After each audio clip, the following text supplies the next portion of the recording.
Сен ғылымға болсаң ынтық, бұл сөзімді әбден ұқ. Білгеніңнің жақсың қыл, білмегенді біле бер. Бұл ойшыл философ, тарихшы, ақын Шәкәрім Құдайбердіұлының білім туралы айтқан пікірі. Армысыздар, құрметті көрермендер, әдеттегідей сіздермен бірге еркін сұхбат бағдарламасы және оның жүргізушісі мен Тілеген Әбішев. Бүгінгі хабарымыздың қонағы математика ғылымдарының PhD докторы, еліміздегі ең жас профессорлардың бірі Рахымжан Қазбек.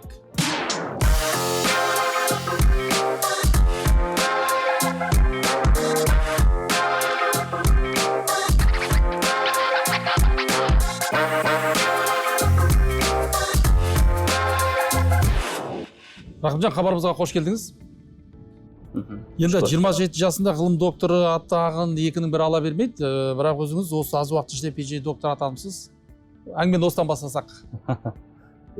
Шақырғандарыңызға үлкен рахмет. Мен өзім PhD доктор атағын Назарбаев университетінде осы жылы жаз айында қорғап шықтым. Қазіргі таңда осы елордамыздағы Астана IT университетінде профессор қызметінде жұмыс атқарып жатырмын. Біздің қоғамда ғылымның нәтижесі деген көзге көрінетін, қолға ұсталатын дүниелерді мегзеп жатады. Мәселен, математика ғылымның нәтижесі, оның ішінде өзіңіз ашқан жаңалықтың өлшемі қандай? Оның өлшемін әлемдік деңгейдегі мынау жаңа халықаралық журналдар деп жатамыз. Сол жақта әлемдік деңгейдегі сарапшылар біздің жасаған еңбегімізді жіті сынақтан өткізіп, тексеріп, яғни оның дұрыстығын дәлелдеп, содан кейін ғана мақала жарық көреді. Енді бұл біздің жасаған ғылыми жаңалығымыздың нақты Қазақстанға қандай көмегі бар десек, бұл қанша дегенмен біз енді ғылыммен айналысамыз ғой. Ғылым дегеніміз ол 1 жылдық, 5 жылдық, 10 жылдық емес, алдыға 100 жыл, 200 жылға инвестиция ретінде салынады. Жаңағы айтады ғой, білім деген инемен құдық қазғандай деп. Сол сияқты ғылым жолында жүргеннен кейін біз әсіресе іргелі ғылымдармен айналысатын біздің еліміздегі профессорлар, академиктер бұл ғылыми жаңалықтардың нәтижесін, яғни қолданбасын біз бірден көре бермейміз. Яғни бұл қалыпты дүние негізінде, математика саласында әсіресе. Бірақ менің айналысатын салам өзім қолданбалы жағында айналысам. Яғни бізде мынау қаржылық, финансовый мониторинг, және де трейдинг деп жатамыз қазіргі таңда шетелдік жаңа қаржылық институттарда бізде хедж фонд деген болады. Яғни өте үлкен соммада жаңа әлемдік жаңа exchange деп айтамыз. Сол жақта үлкен облигациялар, опциондармен трейдинг жасаған кезде қандай біз ұтымды стратегиялар ұсына аламыз. Яғни сол нәрсенің барлығын жай ғана сөзбен емес, математикалық аргументтермен жеткізу барысында, яғни ұтымды стратегияларды ойлап табумен айналысамыз. Математика және компьютер ғылымдарын қолдана отырып. Жақсы, енді PhD диссертацияңыздағы ғылыми жаңалығыңыздың негізгі идеясы туралы айтып берсеңіз, бұл penalty TF қандай модель? Біз осыдан 6 жыл бұрын магистратура кезінде өзімнің жетекшіммен бірге осы Қазақстанда біз байқауымызша сол сәтте Қазақстанда қазіргі сәтте де мұны қаржылық математикамен айналысатын, былайша айтқан кезде мектеп қалыптаспаған ғылымда. Яғни бізде жаңағы айтып жаттық, іргелі математикамен, яғни теориялық математикамен айналысатын біздің елімізде көптеген ғалымдар бар, бірақ қолданбалы математикамен айналысатын сала елімізде өкінішке орай ақсап тұр. Яғни бұның бірде-бір салдары индустрия, яғни өнеркәсіппен тікелей байланысты. Қолданбалы математика дегеніміз не? Ол адамзаттың бір өмірін жеңілдететін, яғни үлкен корпорацияларға көптеген шығындардың алдын алу үшін көмектесетін сондай ұтымды бір шешімдерді ойлап табу. Қолданбалы ғылымдардың жалпы негізгі мақсаты. Оның ішінде қолданбалы математика біз қазіргі таңда біз білеміз, жасанды интеллект, ең осы қазіргі таңда тренд деп айтсақ болады. Сол жақта кеңінен қолданылып жатыр. Сол бағытта біз ғылыми жаңалықтар ашуға тырысамыз. Ол жерде математиканың рөлі орасан зор десек болады. Енді қайтадан мен өзімнің ғылыми бағытыма қайтып оралатын болсақ, қаржылық математиканың ішінде біз шетелдік FinCat деген компаниядан біз дайын модельді алдық. ол кісілердің қазіргі таңда күнделікті қолданып жатқан былайша айтқан кезде құрылғысын, методологиясын біз жетілдіріп, сол кісілердің қолданып жатқан методологиясын былайша айтқан кезде бірнеше есе жылдам есептейтін құрылғы ойлап таптық. Яғни қысқаша айтқанда уақытты үнемдеуге тырыстық барынша. Яғни біз білеміз, қазіргі таңда уақыт ол ең маңызды ресурс. Сондықтан бұл бағалар өте жаңағы математикалық тілмен стохастика деп айтады. Сондықтан қатты өзгергендік себебінен біз осы мәселені қалай алдын алсақ болады, қалай ұтымды және тез есептейтін және де нақты есептейтін құрылғын ойлап тапсақ болады деп математикалық бір былайша айтсақ бір өзіміздің методологиямызды ұсындық. Және де бұл халықаралық жаңағы бірінші квартилдегі Кубер деп айтып жатады. Әлемдік деңгейде мойындалған голландиялық журналмен қабылданды. Яғни әлемдік деңгейдегі эксперттермен осы Қазақстанда жасалынған дүние мойындалып жатыр қазіргі таңда. Енді Springer Nature басылымда жарияланған жұмысыңызды халықаралық қауымдастық жақсы бағалаған екен. Енді өзіңізде қандай сезім болды, осы бір ғалым үшін еңбек ақталды деген сөз қаншалықты нәтижелі болды? Енді бұның нәтижесін былайша айтқан кезде жаңа айтып өттім ғой, осыдан 6 жыл бұрын бұл нәрсе басталды. Магистратура кезінде өзімнің жетекшімен біз осы тақырыпты талқылап жүрдік. Одан кейінгі PhD-да 4 жыл. Яғни бұл былайша айтқан кезде 5-6 жылдық еңбектің нәтижесі десек болады. 5-6 жыл. Ал енді математикалық қаржы саласындағы тұрақты алгоритмдерді қолдану қаржы институттарына қандай артықшылық береді? Тұрақты алгоритмдардың жалпы көмегі, ол біз білеміз ғой, қаржы қай жерде жүрсе, ол жақта біз қателікті барынша азайтуға тырысамыз. Өйткені алгоритмдердегі кішкентай ғана қателіктер, ол мыңдаған акциямен трейдинг жасаған кезде миллиондаған шығынға келуі мүмкін. Егер де біздің алгоритмдер және жасап жатқан методологияларымыз нақты шешімдер шығара алса, яғни оның бәрін тексеретін құрылғылар, метрикалар бар, соларды тексере отырып, біз неғұрлым нақтырақ және тез жаңағы құнды қағаздарды бағалай білсек, соғұрлым біз былайша айтқан кезде компанияны жаңағы көптеген шығындардан аман сақтап қаламыз. Рахымжан мырза, енді қаржы институттары мен хедж фондтармен жұмыс істегенде зерттеулердің практикалық маңызы қандай болады? Практикалық маңызы өте жақсы сұрақ негізінде. Мен жаңа айтып өткендей, қолданбалы математикада негізінде қазіргі таңда біз өзіміздің қарастырған модель бұл шетелдік институттармен күнделікті, яғни индустрияда компаниялар, мысалға менде бір компания бар, хедж фонд, маған үлкен корпорациялар келеді. Яғни Қазақстанның төңірегінде бір мысал келтірсек болады. Қазмұнайгаз компаниясы мысалға үлкен бір бензин өндіретін завод ашайын деп жатыр. Бірақ ол заводты ашу үшін Қазмұнайгаз өзінің бюджетінен емес, сырттан инвесторларды тартса, соғұрлым тиімді болады. Неге? Өйткені өздерінің қаржысын компания ішінде сақтап қалды. Бірақ жаңадан ашылатын үлкен бензин зауытына инвесторларды тарту арқылы компанияны әрі қарай дамытып жатыр. Яғни біз дәл осы сәтте екі ортада екі жақты дұрыс және сенімді алгоритмдермен байланыстыра отырып, біз белгілі бір шешімдер ұсынамыз. Және де біздің жаңағы айтып өткен біздің PhD жұмысымда алынған негізгі нәтижелер осы күнделікті қолданатын модельдерді жақсартуға және оны жылдамдатуға бір үлкен былайша айтқан кезде ықпалын тигізді десек болады. Енді ғалым үшін терең назар аудару, ден қою, яғни фокус жасау өте маңызды. Қазіргі ақпараттық кеңістік, әлеуметтік желі, технологиялар қарыштап дамып тұрған кезде осы фокусты қалай сақтап қала аламыз? Қазақстандық деңгейде алып қарасақ, бізде жалпы математика саласында біз мектеп деңгейінде де өте жақсы жетістіктерге жетіп жатырмыз. Бұған дейін де бізде мектептік деңгейде жоғарғы әлемдік деңгейде олимпиадалардан орын алып, Гиннес рекордына да кірген нәтижелер болды. Енді ғылымға келетін болсақ, математика саласында біз анау айтарлықтай бір жоғарғы деңгейде емеспіз, бірақ қатты төменде де емеспіз. Біз ортадан жоғарғы деңгейдеміз, әлемдік мысалы стандарттармен қарайтын болсақ. Сондықтан фокус мәселесі бұл түптің түбінде айналып келгенде ғылымға және жастарға көрсетілетін мемлекеттен қолдау және қаржылық гранттар, проектілер. Өйткені ғылым саласында жүрген адамдар жалпы олар көбінесе енді былайша айтқан кезде альтруисттер деп айтады кейде. Иә, өзінің еңбегін тегін ұсынатын. Иә, өзінің еңбегін тегін ұсынады және қайтарымын күтпейді ол нәрседен. Сондықтан мен ойлаймын, жалпы өзі ғылымға қадам басып келген адам фокуспен проблема болмау керек негізінде. Фокуспен проблема болса ғылымда жүрмейді ондай кісі. Жақсы. Ал енді жас ғалым ретінде Астана IT университетінің студенттерін ғылымға тарту, баулу үшін қандай стратегиялар қолданылады? Жалпы осы жастарды ғылымға баулуда қандай бір жетістіктер бар, қандай ізденістер бар? Қазіргі таңда осы Астана IT университетінде менің оқушым бар, Әбдікәрім Айдана деген. Біз сол оқушымен бірге қазіргі таңда бір мақаламызды шетелдік журналға рецензияға жіберіп қойдық, және екінші мақаламыз уже тәмамдалып жатыр.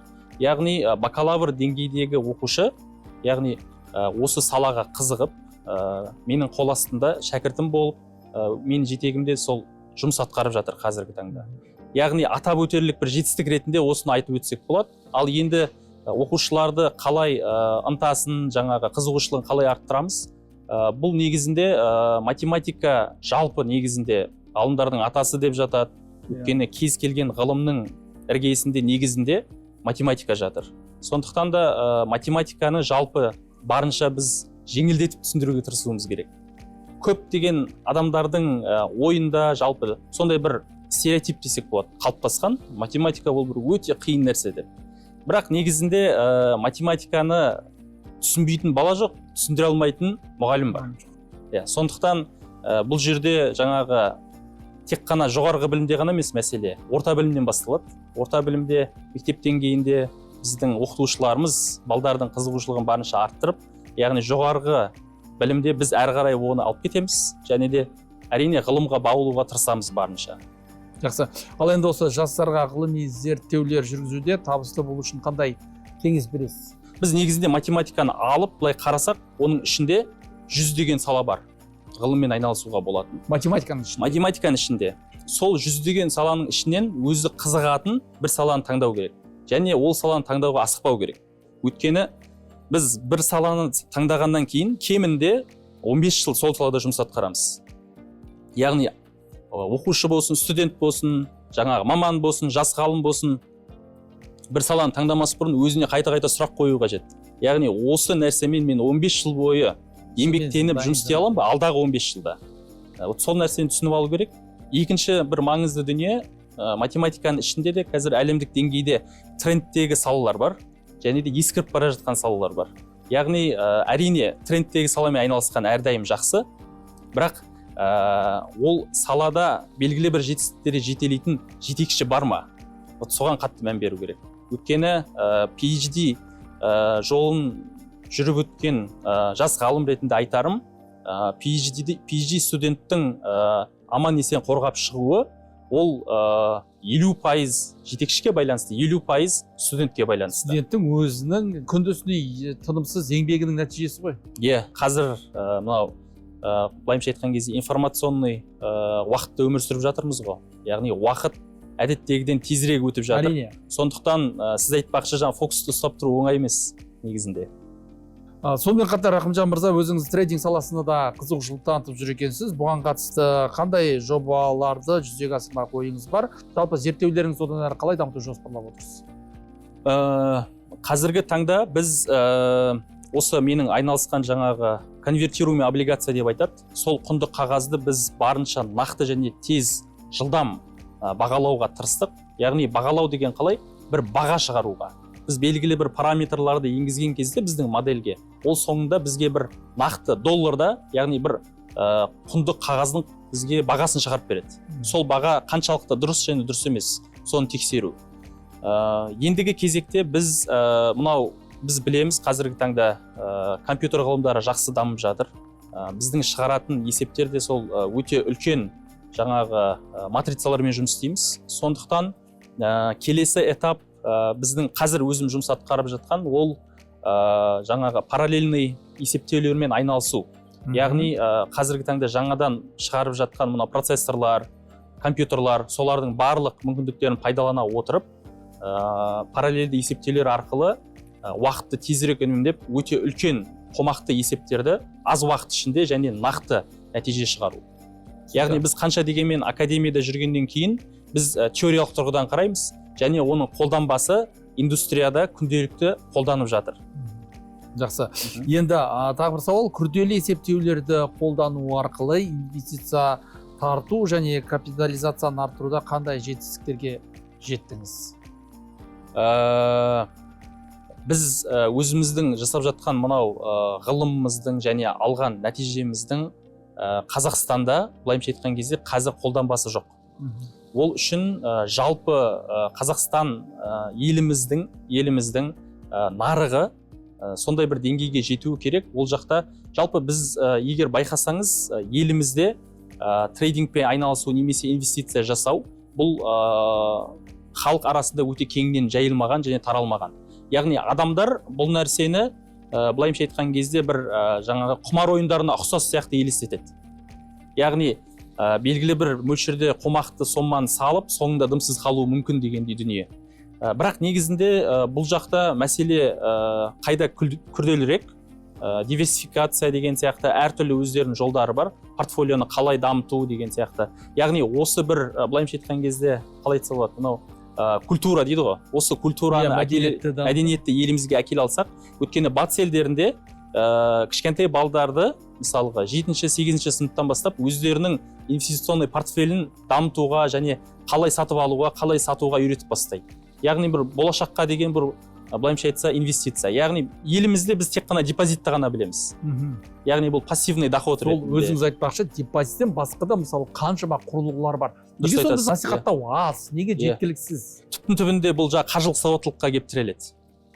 Яғни қаржылық сауаттылықты дамыта отырып, біз халықтың көзін ашсақ, яғни ақшаны тек депозитке салу арқылы ғана емес, құнды қағаздар, акциялар, облигациялар, опциондар, яғни бұл түрлі мынау жалпы қаржылық құнды қағаздардың барлығы әрқайсысының өзінің бір ерекше қасиеттері бар. Біреуін мысалға алған уақытта аз уақыт ішінде сату керек. Басқа бір қағазды алған кезде ұзақ уақыт ұстау керек деген сияқты. Сол нәрсені адамдар біраз көңіл бөліп зерттесе, негізі қиын дүние емес. Оған көңіл бөліп зерттеу үшін мысалы қандай пайдалы кеңестер бар? Адамдар мысалы қызығушылығы көп, бізге де хабарласып жатады, айналысқысы келеді, бірақ қажетті бір оқулық дейміз ба, мамандар тапшы, соны түсіндіретін. Өздеріңіз тараптарыңыздан мысалы осы саламен айналысып жүргеннен кейін қандай біз пайдалы кеңес бере аласыз мысалы адамдарға? Өйткені соны білмегендіктен адамдар тек қана сол депозитпен ғана жұмыс жасайды. Иә. Бұл біріншіден негізінде жалпы қаржылық институттар деп айттық қой. Оның ішіне бізде осы банктар да кіреді, одан кейін пенсионный фондтар. Яғни осылардың барлығы массивті түрде жалпы Қазақстанның барлық филиалдарында өзінің тұтынушыларына осындай мүмкіншіліктерді ұсыну қажет. Яғни бізде депозитта білеміз, орташа есеппен бұл 10-15% жылдық, яғни доход әкеледі, кіріс алып келеді. Ал жаңағы айтып отырмын ғой, инвестициямен, құнды қағаздармен, трейдингпен айналысу арқылы бұл 10-15%, 50%-ға шейін көтерсе болады. Яғни бұл барынша, былайша айтқан кезде, қалай айтса болады, қолдан келетін және жасауға болатын дүние, қатты қиын емес негізінде. Небәрі жақсы бір маманның қол астында бастапқы сәтте үйрену қажет. Яғни зерттеу қажет, белгілі бір уақыт құртып. Адамдар бұл нәрсені өздерінің жұмысын айналдырып жатыр қазір, трейдингпен айналысуда. Яғни барлық негізгі жұмысын жинап қойып, тек осы нәрсенің ішіне кіріп, зерттеп, қандай стратегиялар арқылы өзінің портфолиосының жаңағы кірісін жоғарылатса болады, және өздерінің шығындарын төмендетсе болады. Осы нәрсемен адамдар жұмыс жасап жатыр. Жақсы. Рахымжан мырза, енді студенттермен көп жұмыс жасайсыз. Жалпы осы студенттердің қай салаға қызығушылығы басым?